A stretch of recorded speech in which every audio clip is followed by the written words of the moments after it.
A warm welcome to you on Aviation This Week on Channels Television. I'm Bukola Joe Oketumbi.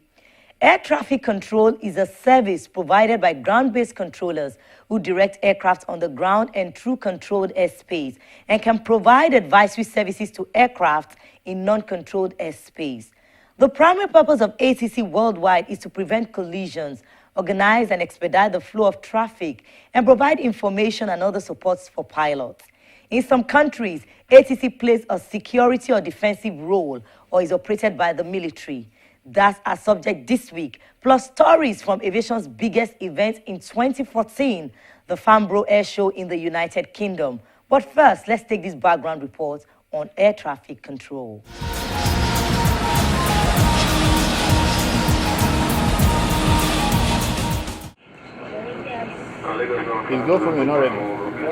The primary method of controlling the immediate airport environment is visual observation from the Aerodrome control tower. The tower is a tall, windowed structure located on the airport grounds. Aerodrome or tower controllers are responsible for the separation and efficient movement of aircraft and vehicles operating on the taxiways and runways of the airport itself and aircraft in the air near the airport, generally 5 to 10 nautical miles or 9 to 18 kilometers, depending on the airport procedures. Surveillance displays are also available to controllers at larger airports to assist with controlling air traffic. Controllers may use a radar system called secondary surveillance radar for airborne traffic approaching and departing. These displays include a map of the area, the position of various aircraft, and data tags that include aircraft identification, speed, altitude, and other information described in local procedures. In adverse weather conditions, the tower controllers may also use surface movement radar, surface movement guidance and control systems, or advanced SMGCS to control traffic on the maneuvering area, that's the taxiways and the runway.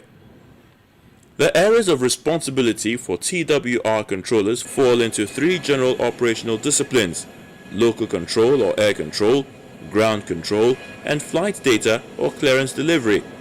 Other categories, such as apron control or ground movement planner, may exist at extremely busy airports. While each TWR may have unique airport-specific procedures, such as multiple teams of controllers or crews at major or complex airports with multiple runways. The following provides a general concept of the delegation of responsibilities within the TWR environment.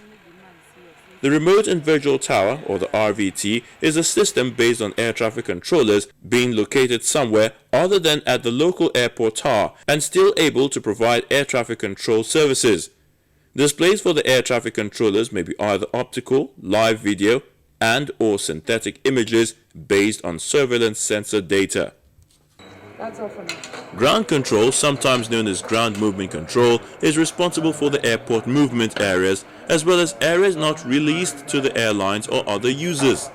This generally includes all taxiways, inactive runways, holding areas, and some transitional aprons or intersections where aircrafts arrive, having vacated the runway or departure gate. Exact areas and control responsibilities are clearly defined in local documents and agreements at each airport. Any aircraft, vehicle, or person walking or working in these areas is required to have clearance from ground control. This is normally done via a VHF or UHF radio, but there may be special cases where other procedures are used. Local control, known to pilots as TAR or tower control, is responsible for the active runway surfaces. Local control clears aircraft for takeoff or landing, ensuring that prescribed runway separation will exist at all times.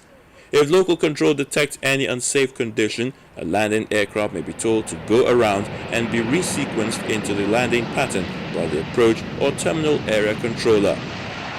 Within the TWR, a highly disciplined communications process between local control and ground control is an absolute necessity.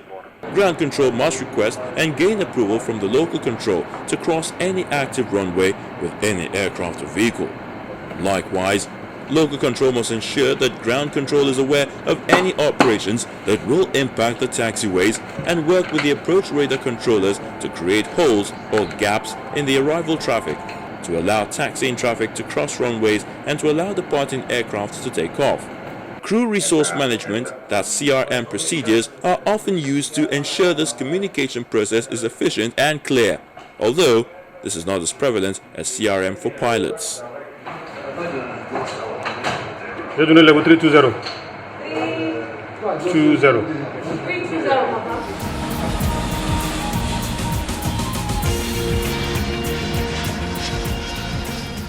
The task of ensuring safe operations of commercial and private aircraft falls on air traffic controllers. They must coordinate the movement of thousands of aircraft, keep them at safe distances from each other, direct them during takeoff and landing from airports. Doing this job is no mean feat. That's what the national president of the Association of Air Traffic Controllers in Nigeria tells Aviation This week.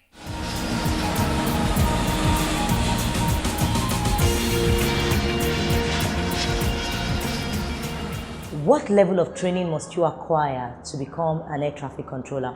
You must have science bias, that is, physics, geography, mathematics is very, very key, because most of the subjects that will be taught are within those subjects. We talk about navigation, do calculations and the rest. We talk about geography, how the earth evolved and the rest. Then how we talk about physics, the dynamics of aircraft.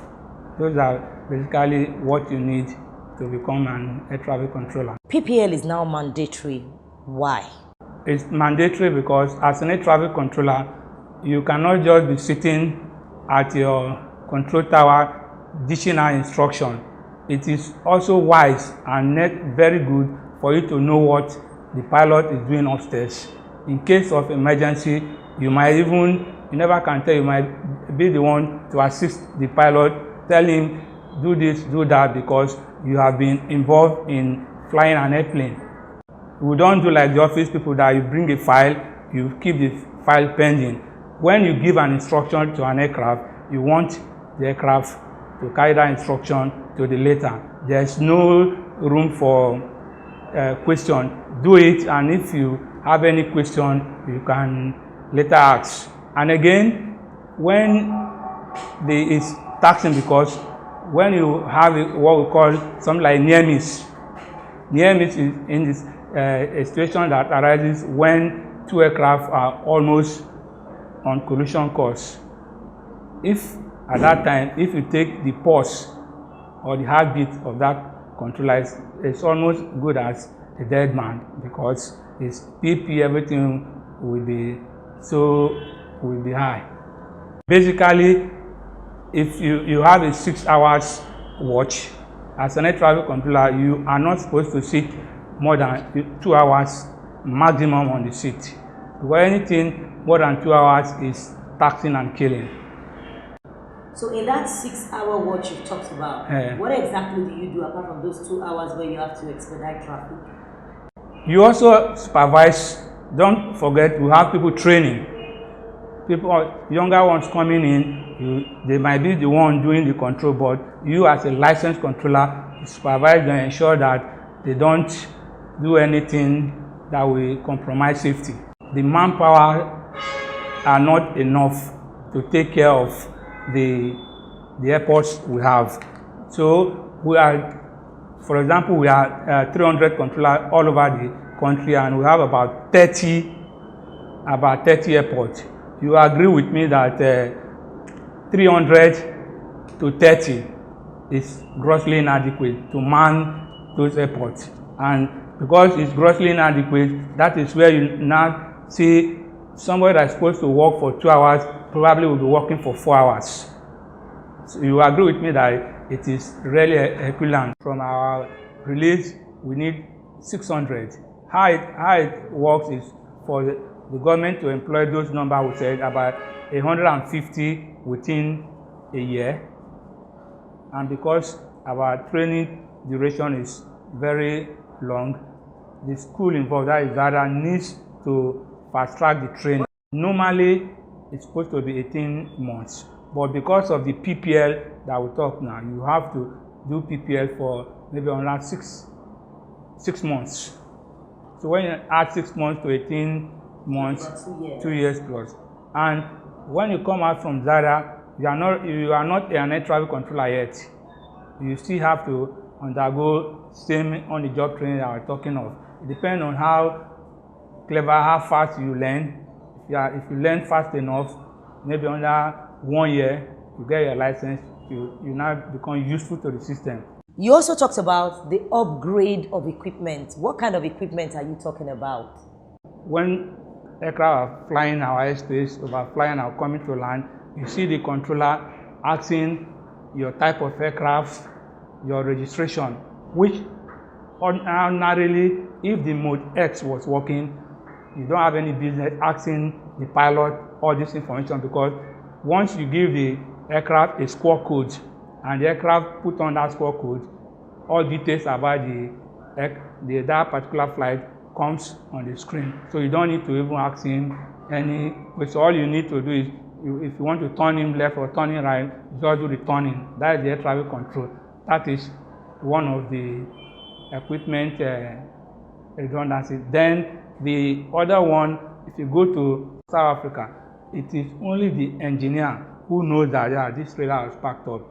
But you as an air traffic controller could not know that this trailer is packed up, because they have another one that will just come on board immediately and you still be working normally as if nothing has happened.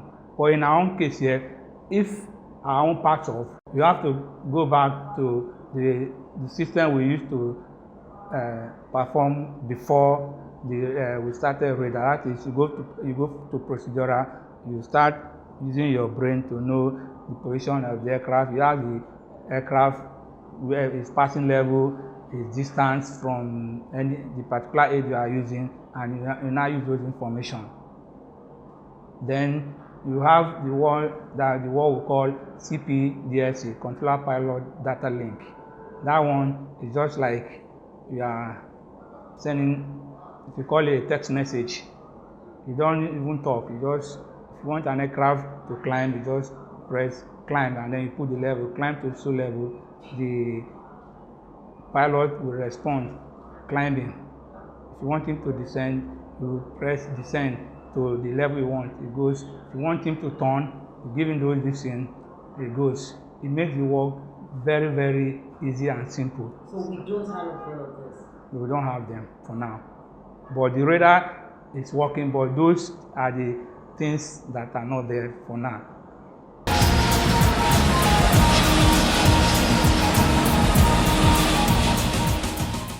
Time for a short break, but when we return, it's a chronicles of events at the Farnborough Air Show in the United Kingdom. Please don't go away.